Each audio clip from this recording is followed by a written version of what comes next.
You can't be serious. Well, as long as we're here in beautiful downtown Townsend, why not? Mulder, the hearing is tomorrow morning at 10 o'clock. That gives us 24 hours to investigate. My assignment is to bring you back, not to help you dig yourself in deeper. The Last Detail, starring Dana Scully.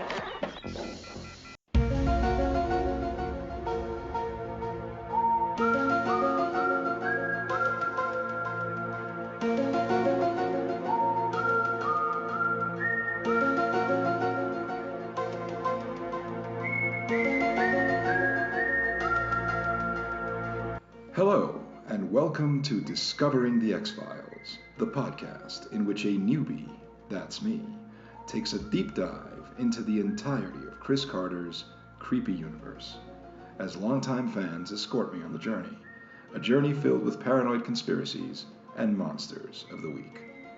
I'm Erix Antoine, and today Daniel and I will be discussing the episode Fallen Angel, which originally aired in the US on November 19th, 1993. It was written by Howard Gordon and Alex Ganza, and directed by Larry Shaw. In this episode, Mulder and Scully investigate a mysterious crash site, where the official reports of the incident may be covering up the existence of a UFO. To that end, Mulder meets a ufologist named Max, who he believes may be a former abductee. This is a Mythology episode, which once again features Jerry Hardin as Deep Throat, and introduces the recurring character of Max Fenig, played by Scott Bellis. After the break, Daniel and I are going to get into it. Stick around.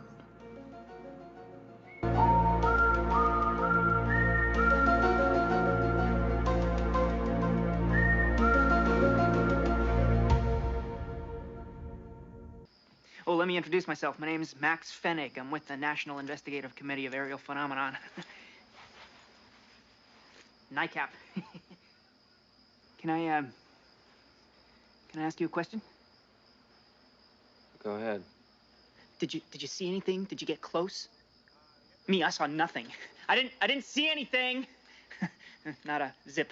100 yards past the roadblock, they nailed me. Have no idea how they did it. I'm telling you, it's like the Roswell cover-up all over again. What makes you so sure there's something out there? Same thing that makes you so sure? So this is a Mythology episode, and what I'd like first is you as a fan to kind of tell me, without getting too spoilery, go ahead and tell me why this episode is important. Let's start with that. You go ahead and tell me a fan's perspective of what makes this episode important, essential, or not essential, or whatever. Just go ahead and give me your run through as a fan. I'd say, just based on my hazier memories of what happens on down the line, what makes this most important is you get a bit of a glimpse as to how complicated the conspiracy actually is. Obviously, Deep Throat is way more involved in it directly than previously hinted at. The way he has been up until this point seemed more like he was just a member, maybe, or a member of a cabal, or perhaps just had a lot of inside information to one, whereas with the revelation at the end of this episode, he is clearly calling some of the shots to a degree. So, of course, it makes you wonder, is he leading Mulder in because he wants to take down whatever group he's a part of, or is he just playing mind games with him, keeping him on a leash? And it could really go either way, especially based on the way things are laid out here. And then, of course, there's the cover-up side of things. They try to, or at least one segment of the FBI tries to shut down the X-Files. Obviously, they're butting heads a lot with the military, who is there to cover up the crash of a downed UFO. And, of course, deaths are involved. Everything is covered up. The consequences are a whole lot more severe this time around, it seems. I mean, this is, from my perspective, it's another it's a typically inconclusive Mythology episode. Okay, we'll put it that way. where basically it's like you have this storyline, as you were pointing out. It's essentially about the downed aircraft, right? That they try to brush off as an experiment. Right? What was it, like is it a meteor? It's a meteor, right? Yeah, okay, so it's a meteor. which they try to pass off as a Libyan, as a what is it, like a Libyan plane? Well, Like, first it was a toxic waste spill from a train wreck, even though there's no train track anywhere nearby. And then they switched to the Libyan fighter craft with a cracked open nuclear warhead. the Libyans. Who do you think? The Libyans. Yeah. So that, like, there's that. Let's discuss for a second. Right. You're right. Deep Throat. This is, again, it's another appearance by Deep Throat, and that is, I think, maybe one of the most intriguing elements in the episode in reference to him, is that it kind of raises that question. It's like, is he on Mulder's side, or is he just humoring him? And keeping him close. It's kind of an intriguing wrinkle. Is when he's talking to Frederick Coffin, as like the this week's grunting, screaming authority figure is Frederick Coffin. So, like, when he has that little scene with him at the end, when they have a little conversation, and he gives that very never heard before line of keep your friends close, but your enemies even closer. But in that scene, what's intriguing in that scene is he for real when he says that to Frederick Coffin, or is he just sort of, is he actually on Mulder's side? He really does want Mulder to he wants to give him a hand, and he's sort of figuring out ways to get these guys off his back, so to speak. Exactly. Right. I was going to say, it's basically, of course, keep your friends close, keep your enemies closer. Who does he actually think his enemy is? Is it Mulder, or is it everyone else? Who's he talking about? Right. When he says that, who does he mean? That's exactly it. And I think that's an intriguing button on which to end the episode. And the other thing, Max, right? I guess Max is an important element. See, as an outsider, I kind of, as soon as he appeared, I just immediately assumed he was one of the lone gunmen. Oh yeah. And he's got, I mean, because what I remember of the handful of episodes that I saw throughout the years of the lone gunmen, I could have sworn, is this one of them? Is this where that gets introduced? Of course, by the end of this episode, I would say, I guess not. But that was my first thought when I saw him. Kind of an intriguing character. I thought, is this guy one of the lone gunmen, who I know are going to become very important in the series at some point? They're going to become very important side characters, and they're going to be kind of like Max. They're going to have that vibe to them. They're these hippies who are into the government conspiracy investigation and all of that. One notable guest star is the antagonist. The main antagonist of the episode is Marshall Bell as the general. And Marshall Bell, who genre fans will recognize as Kuato's host in Total Recall, or perhaps more infamously as Coach Schneider, who gets symbolically buggered in the high school gym shower by Freddy in Nightmare on Elm Street Part 2.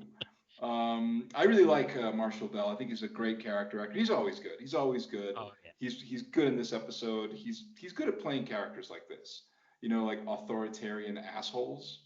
He's just like, he has one of those faces where he just looks like an asshole, so like it works.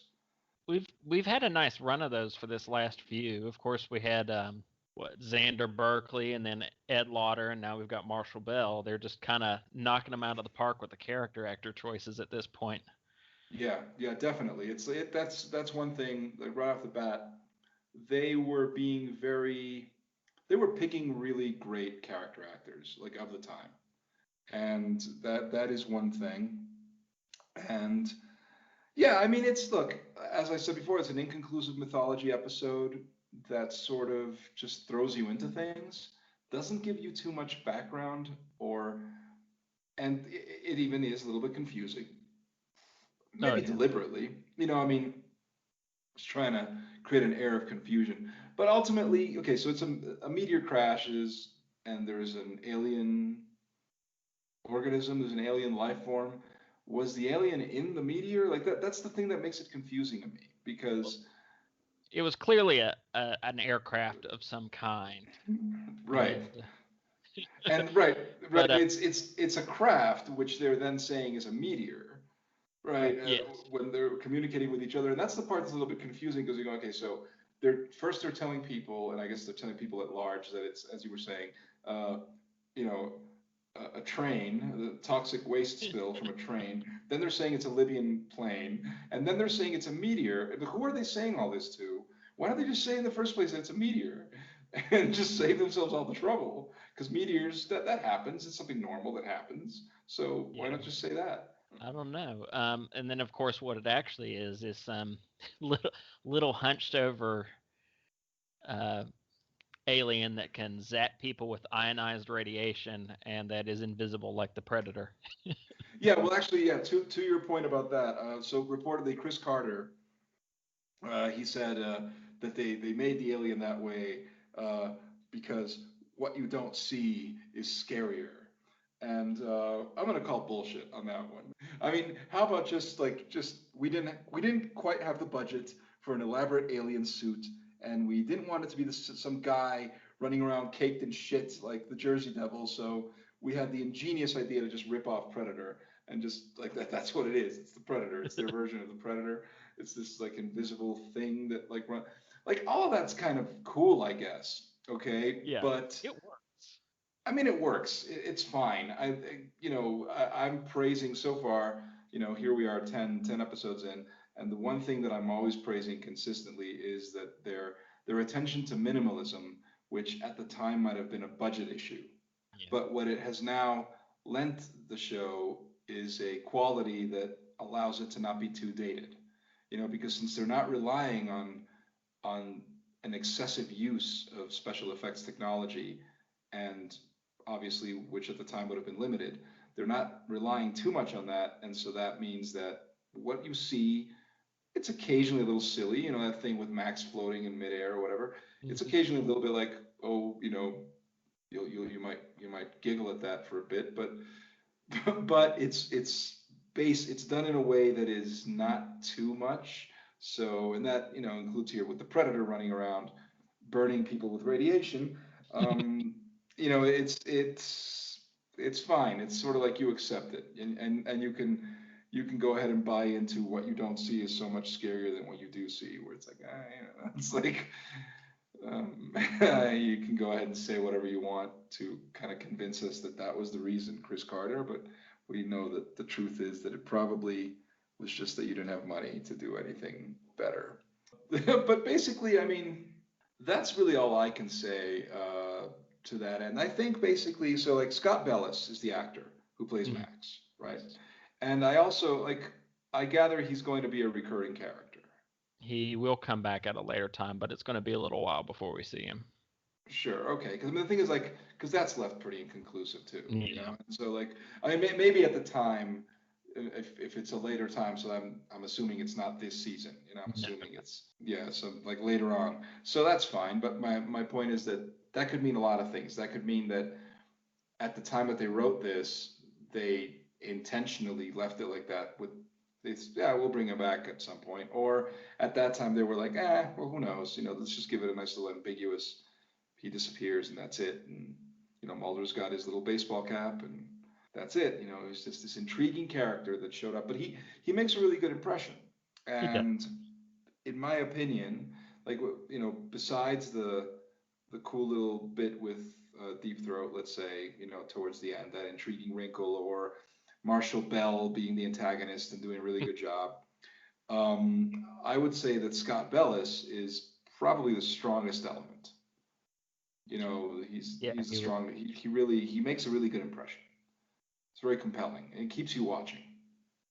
He's inserted into the episode in really interesting ways, especially with his introduction. Of course, any other time when Mulder's thrown into a holding cell, he could just sit there and brood and wait for Scully to show up and give him a lecture, which does happen. Yes. But then you have Weirdo Max in the cage right beside him, just rambling on and asking him odd questions.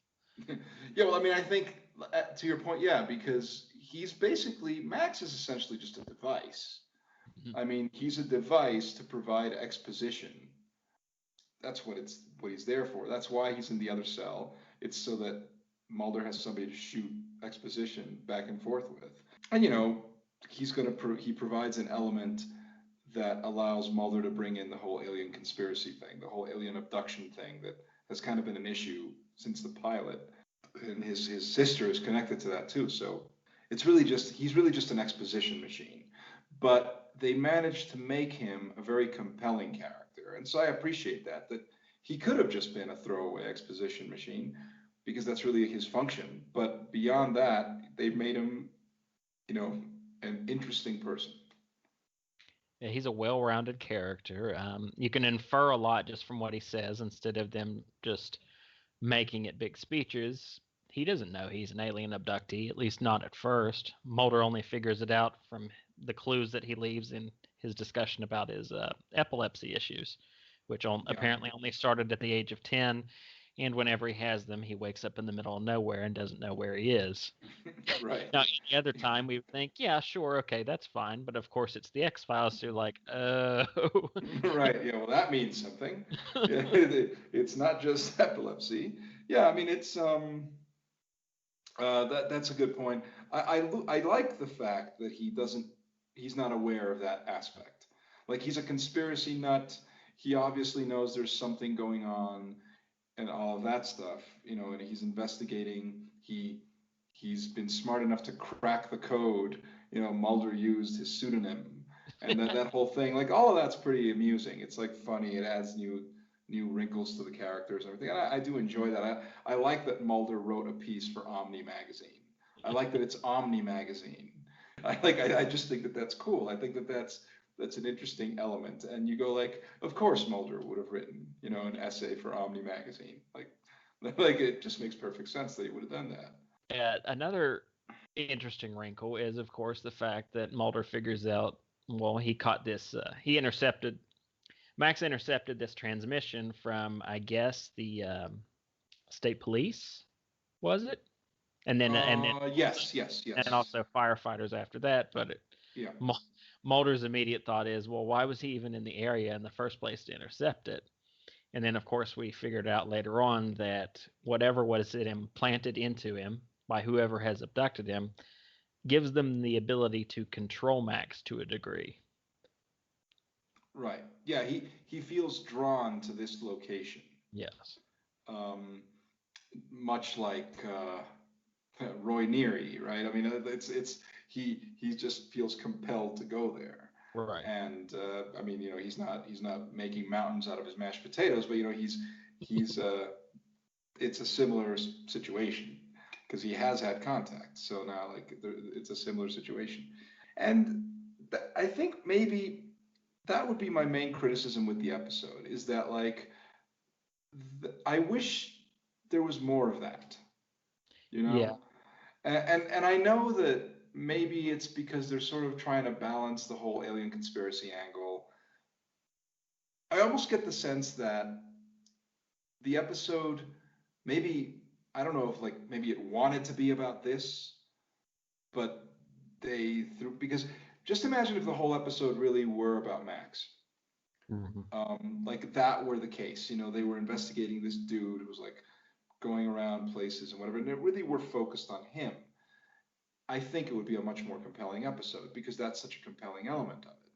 Right. And that just seems like that's like the B story, And I go, like, but that's actually the part of the episode that's interesting, because everything else is just kind of like, oh, here we go again with some more army, like some more kind of shady military guys. And once again, you have the climax with, you have Mulder and Frederick Coffin. You have them, like, it's a shouting match.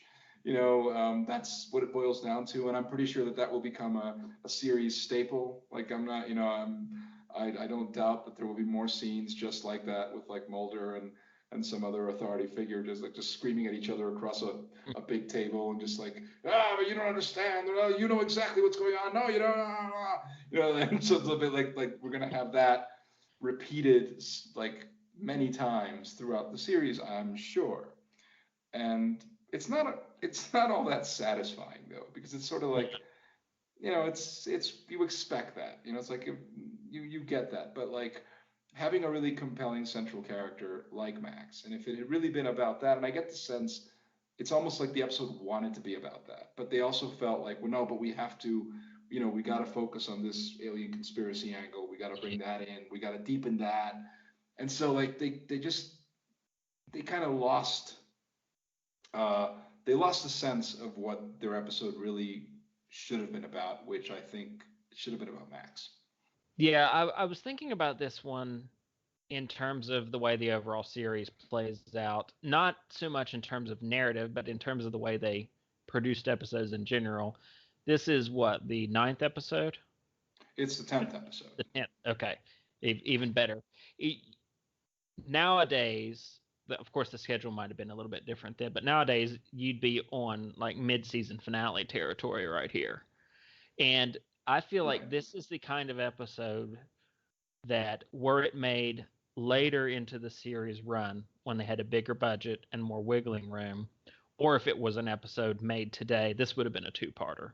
They would have spread it out across 2 episodes. You would have gotten more with Max, and you would have fleshed out the conspiracy a little more. But because it's squeezed into 45, 46 minutes, basically you get enough of Max to keep you intrigued, and then it hits all of the bullet points of the conspiracy, but doesn't really have a lot of time to let it breathe. We don't really spend too much time with Marshall Bell outside of him barking orders at people or sneering at Mulder. The largest amount of character information that we get about his character comes from Deep Throat in that little voiceover. Which, sorry to cut you off, but which seems tacked on.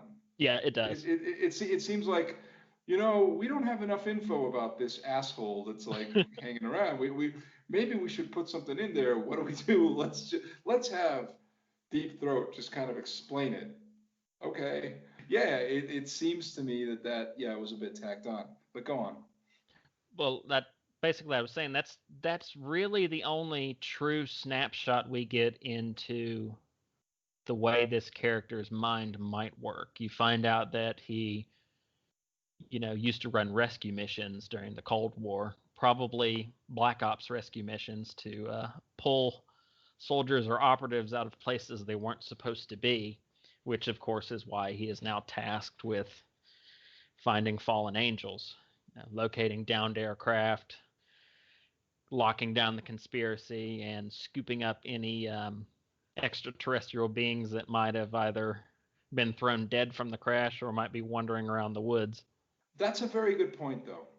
What you said, that like if we were in a modern series, right, going by the network model, right, by the 22 episode model, yeah, right now we'd be at the mid-season, and right now we'd be, because obviously if X-Files were a modern show, I guess the focus would have been more on mythology episodes than standalones. Yeah. It just, you would have had standalone cases, but essentially it would have been more focused on the mythology than it was. So yes, I guess by this point they would have been building up to some climactic revelation, which in a sense, you could say that the revelation that Deep Throat might not necessarily have Mulder's best interests at heart. He might be one of the bad guys. We don't know. What we do find out in this episode is that he's definitely a guy who's got a lot of power. Yes. So that, or at least it would seem to be, because he's the guy who's like, nope, you're not gonna let him go. You're not gonna shut him down. It's all good. So that would be a revelation. That would be kind of like a mid-season break kind of thing where you go like, ooh, nowadays they would do something a little bit more exciting. Obviously, they would leave you with some kind of a cliffhanger or something like that. But that's a very good point, and also that this would have worked better as a two-parter. And I think I agree with you. I think that it's because of that, because they wanted to tell those two stories, and they forced themselves to just tell it in one episode. Yep. Because the idea of this guy who was abducted when he was a kid, and who has been like, for all we know, he's been abducted repeatedly, but he was abducted that one time, and that had some kind of an effect on him and all that. He's just a very compelling character. And to be perfectly honest, the story of the downed aircraft is not that compelling, because it's something that we've seen a million times. Yep. You know, just the idea of it's, oh, okay, it's a downed UFO, it's a cover up. Oh, you know, it's like there's not much you can do with that. I mean, it's not all that different from the episode Deep Throat, which is not about a down there. I mean, it's basically that. I mean, they've already kind of covered this territory. They've already done this. I agree. I agree. It's not a bad episode, but it's not a particularly standout one outside of the fact that it introduces us to just a compelling abductee like Max. Like Max is really the one important element that highlights this episode. Max is the best thing in the episode. He would be the reason to watch it if you were the kind of person that doesn't watch an entire season and just skip around. I would probably recommend that person watch this episode, but with the caveat that it's not one of the better ones. Right. I mean, it's essential because of that. And you're letting us know that Max will eventually turn up again. So clearly, it would be important. Like if you're doing like a summarized watch of the whole series, this episode may not be one of the best, but it would be kind of a key episode because it introduces a character that will be important later. So, you know, I mean, ultimately, I think that if you were doing a summarized watch of the series, you'd have to watch the mythology episodes because Yeah. they're part of this arc. So you're kind of forced to watch them, even if they're sometimes kind of limp, like this one, where you have this thing where yeah, you have some compelling elements, but it doesn't really just hold together. So as a viewer, of course, I was entertained, but there did come a point where I was like, you know, this could have been better, you know, kind of thing. But it's fine. I mean, I am having a good time. I think my favorite line in the episode, I wrote it down here, was just this little aside that Mulder does early on, because like as Scully is saying, look, I just came here to take you back. And you know she keeps saying if we just stop the shit and we can like catch the flight, you know we'll be back, we'll be back home in like an hour and like enough. And he says something like the last details starring Dana Scully. And I thought that was that was a fun reference because I'm going like, well, I mean, I know what the last detail is, and I think it's one of the great movies, but I don't know that it's something that is like a household name. Maybe it is, but I don't know that it is. Hmm? Not so much, definitely not as much now as it would have been in '93. Okay, fair enough. That is something that I have to try to put in perspective. Like, I guess it's a classic film, and so in '93 it would have maybe been more on like film buffs' um, minds than it would be now. Although they did do like a sequel to it or something, didn't they? Like, I yeah, guess there was a novel sequel written, but when they adapted it to film, they changed all the character names. yeah, because they. I mean, I think the plan was right to bring back Nicholson and bring back like everybody and do a sequel, but since Yeah. they couldn't and they got like Bryan Cranston or whatever, you know, they they just said fuck it because but yeah, that's too bad that didn't happen. But yeah, anyway, it's a good episode. I mean, it's an important episode. Let's put it that way. It's an important episode because of what it introduces. Yeah. It's not one of the best episodes of the series, but you know, it's one that you have to kind of put on the list because of its importance to the greater mythology arc. But it is interesting. Like I'm looking at, I can understand why maybe some fans find the mythology episodes annoying. You know, I'm going like, if they're all like this, then I can kind of see that where sometimes you can feel like, you know, I just sat here for 45 minutes. I got no answers. I just sort of saw this stuff play out, and here we are.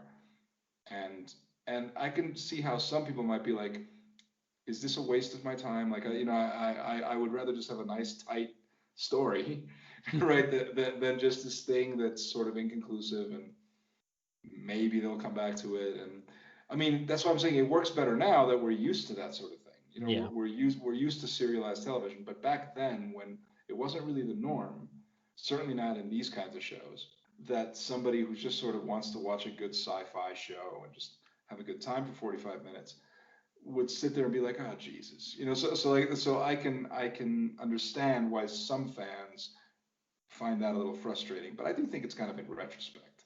I would imagine that when you look at the whole thing, it eventually is going to build to something intriguing, so, you kind of stick with it. Absolutely. Yeah. Why did you countermand our decision? Mulder's conduct was in clear violation, not only of Bureau procedures, but of federal law. Yes. I don't understand. The committee's case was airtight. You've ruined the last best chance we had to get rid of him. I appreciate your frustration, but you and I both know that Mulder's work, his singular passion, poses a most unique dilemma. But his occasional insubordination is, in the end, far less dangerous. What he knows, what he thinks he knows. Always keep your friends close, Mr. McGrath.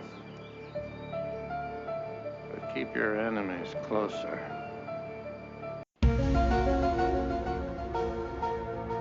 And there you have it. I hope you enjoyed our discussion, and if you did, please subscribe to the podcast, give us a like, take a minute to write a positive review, and go ahead and spread the word on social media. The podcast is available on Anchor FM, Spotify, Apple Podcasts, and other platforms. Look for the Erix Antoine Network on Facebook or on YouTube. You can also follow me on Twitter at ErixAntoineNet and check out my film reviews on Letterboxd. You should also check out Daniel Baldwin's website, theschlocketeer.com, and follow him on Twitter at Daniel W. Baldwin. I'm Erix Antoine, and I'll be back in a few days when Daniel and I will be talking about Eve, which, yes, of course, it's a biblical reference, and yes, of course, it applies. But it's also a creepy kid horror story, and those are always fun. In any case, I hope you'll join us. And until then, let's all remember that the truth is out there. See you next time.